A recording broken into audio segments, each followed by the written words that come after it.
Hello peoples! Hi guys! May hapon. May nagtanong sa akin. Tagalog tayo. May nagtatanong sa akin. Sabi niya, saan po ba daw yung exact address ko? Kasi yung mga post ko, di ba guys, sa mga pictures natin, pag post tayo ng pictures, lalo na pag isa lang, may nakalagay sa baba na tag location, di ba? So, nasa inyo na yun kung lagyan niyo ng address, di ba? Tapos ako, iba-iba yung address ko. Yes, NPE. No permanent address ba? Tapos, may nakalagay doon na CDO or Cagayan de Oro, Philippines, Hasaan, Taguluan, Hingoog, at saka yung Malinaw.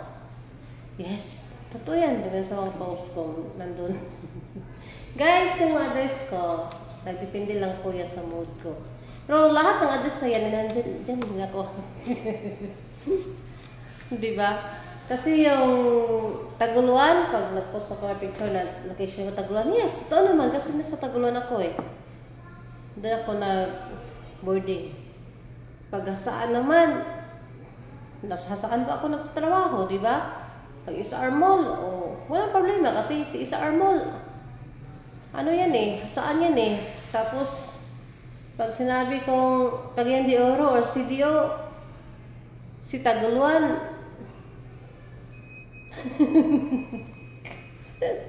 ay nako. Tapos, Hingoog, taga-Hingoog din ako. Pag Malinaw, Samot. Doon po yung bahay ko, sa Malinaw talaga. Malinaw, Hingoog City, Philippines. Kaya nga people, wag nyo lang yan. Kasi yung mga address ko dyan nakadepende yan sa mood ko. Kung saan gusto ko kung saan ang gusto kong ilagay na address, yun na yun.